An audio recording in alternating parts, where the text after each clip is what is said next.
BBC News. Hello, I'm Gareth Mitchell, and this is Click. Today, a submersible drone, the sinking feeling of power networks potentially vulnerable to cyber attack, and a flying feeling with the surreal VR magical mystery tour of a 500-year-old painting. We're also going to be talking about preserving our political history. Lots going on, and I should think we'll have some comment from Bill Thompson as well. Indeed, past, present and future, all technologically mediated. Indeed, all time eras covered, or as many as we can pack in for the next half an hour or so. So first then, it's a drone, it flies, and it swims. And it's recently won the United Arab Emirates Drones for Good Awards in the international category. It's called the Loon Copter, and leading the team behind it is Dr. Osama Rawashdi at Oakland University in Michigan, in the United States, from where he joins us on the phone. So first of all, congratulations on winning that award. Just tell us a bit more about the concept behind the Loon Copter then. Thank you, Gareth. Thanks for having me. So the Loon Copter is named after a duck that's here native to northern Michigan. It's a duck that flies and dives. So our vehicle can fly, can operate on the surface of the water, and can dive underwater as well. Right, and to be clear, so there's a duck, not presumably called the Loon Copter, but the Loon Duck then or something? Exactly, it's the loon. Okay. Yes. Oh, that sorts out my ornithology. Right, so was this duck directly the inspiration then? Were you kind of watching it one day and you thought, hang on a minute, imagine if our drone could do that? No, not quite. So I've been working with drones for about 10 years now, a little over. And just moving to Michigan, there's a lot of lakes around here, and started to be interested in underwater vehicle competitions. And a lot of these competitions require underwater vehicles to cover distances and position themselves underwater, which is hard. So the thought at some point was, why can't I make a vehicle that can do both? Cover distances in air, use GPS in air, and then dive at the right spot down and collect data or video or so on. To look at this drone, at first sight, it looks like many other quadcopter style drones. So, if I were to see it flying around and then landing on the surface of a lake, what would I see, apart from what it does, obviously, but what would I see that is different from the kind of drones that we're beginning to see increasingly these days? It probably would be hard to tell, except for maybe the cylindrical body where all the electronics are sealed in. It really looks like a regular drone for now. We actually intentionally built it using off-the-shelf components, mostly drone and then remote submarine parts, just to keep the cost low and make it easy to scale and reproduce and so on. Right. So for now, it is really just looks like most any other drone. Yeah. But you have effectively submarine-style technology on there. So some kind of dive bladder, could you call it that allows it? Yeah. I mentioned swimming. If anything, you're making it able to submerge itself and then resurface, aren't you? Exactly. We have a bladder or a ballast tank. It's actually an oversized medical syringe, plastic syringe. So we have this ballast tank and a small water pump. The vehicle in its default state is buoyant, so it would land on the surface and you can move around on the surface forever. And then when it takes on water, it actually becomes negatively buoyant and it tilts and becomes vertical underwater, so it can actually move forward without changing depth. Right, and the rotors become propellers. But what do you make of it then, Bill? Well, I've seen the video that you made sort of demonstrating it, and it looks like something out of a James Bond film in many ways. You think this is just astonishing technology, and so I'm really impressed by the transition it makes. And for me, what then is interesting is you've got something that works, a prototype that's working. The use cases just seem so amazing, so enormous, the things that this will be able to use for, because you can transition between the air to travel long distances and then go underwater, not just for data capture, but for delivery of all sorts of things, I would imagine. Yes.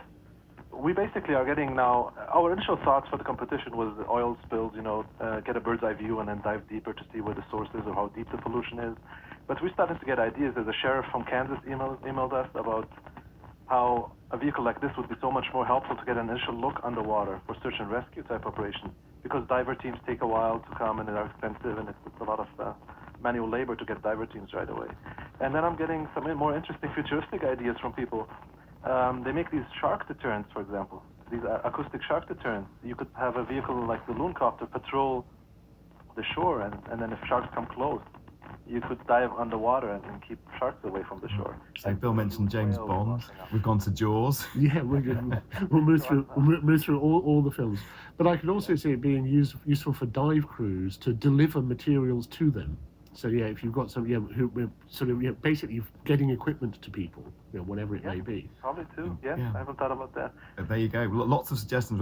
Just for time reasons, we're going to have to leave it there. But thanks so much for telling us all about the Loon Copter. That's Dr. Osama Rouaste, and we do apologise. That line wasn't brilliant, but what he's saying was. So I enjoyed it anyway. Okay. Well, now the European. Okay, well, I think, and I hope Osama Rouaste is still there. I know we've been chatting away, talking about VR, but if you're still with us from over there at the University of Oakland, this is a bit of a subject change here, but I was noticing some of the patents that you hold alongside all the work that you do with drones, and you have some kind of like calorie counting patent, it's a food calorie counting system. So what's that? I'm mystified. Yeah, so that's basically a patent for a device, for a smart plate, basically, that would keep track of the different portions and calorie content and so on. But I guess this all comes from my area, which is my work in embedded systems. So during my studies, I originally was interested and studied how to make these systems more reliable. Embedded systems being these special purpose computer systems that are in things all around us. So anything that's not a PC or a laptop, basically, that could be classified as an embedded system. So I come originally from studying how to make those systems more reliable, and of course cost-effective and small and so on, and reduce power consumption. And I do a lot of applied work, so I actually have the luxury of people often coming to me with ideas and asking me of kind of the technical details of how you would do something like that. Right, because they know that you have that embedded computing expertise. What they might say, we have a device, like it could be a tabletop or a plate or some non-smart object. Can you make it smart in some way? Is that it? Exactly, and how would you do it, and help us write the patent and come up with some of the details of actually how to do it. So this calorie counting plate is a perfect example of that. Somebody actually came to me with the original high-level idea, and we worked out the details of how you could count calories and keep track of portions and so on. It is a lovely idea. I mean, I'm starting to object to the word smart in this context. I knew this was going to happen at some point. But language is really important when it comes to talking about systems, and the danger, I don't know if you agree, Osama, is that smart sounds nice and cute and friendly and appealing.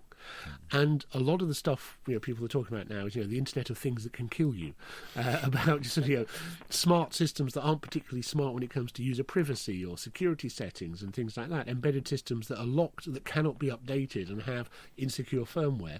And I'm sure you appreciate all of these issues much more than I do. I do. I was kind of using that term loosely. Yes. No. It is the term that everyone uses. And I must admit, I started it. I was the one who used the S word Gareth for smart. normally does start it, you'll find. So. We had virtual reality and smart in this. I know. Oh well. It's a terminology minefield, but we have to be clear about what we mean in discussions about technology and its effects socially. Maybe that's why embedded systems it's a good term. It's a bit less accessible than smart, but it is more descriptive of what's actually going on. Have you had any particularly bizarre requests, just unexpected places where you might have some kind of... You need to be very careful where this interview is going now, Gareth. Oh yeah, you can see what I'm aiming at. Well, there was one, but I probably should not be talking on the radio about that. But other examples of people approaching me, there was a startup company, and we developed a controller for a bicycle with an automatic transmission. It's called the Auto Bike, so that was a lot of fun to work on. A bicycle, basically, it's not an e-bike. You pedal, but it does shift gears as you go up hills or down hills. And it had this continuously varying transmission, where you wouldn't actually feel as a rider. You wouldn't feel any shift. It's just that's very nice. I will look that up some more. But we had fascinating. When I was a kid, our family had a Volvo with one of those continuously variable transmissions, and I don't think my parents were overly impressed with it. But maybe it's different on a bike. Could you call it a smart bike? No, I don't know. I didn't think. Sorry, I couldn't resist it. Okay, so just before we leave it, so what are you working on next? Because obviously you've had this triumph over the UAE with the Loon Copter. So where next for that? So where next? So with all the funding now, it's going to be very easy for us to kind of continue working on this and related projects. But I'm still here in the Detroit area and a lot of automotive industry. So My projects typically are more the funded ones so far have been more about powertrain control for the big three automotive companies here. But we'll definitely have more time and resources now to focus even more on unmanned vehicles. Wow, lots of good stuff going on there. Okay, well, I think we should leave it there. Yep. That's enough for an outro, isn't it? More from our readers, more from our listeners next week. Certainly will be. Yeah, there you go. Look forward to that. See you then. Bye.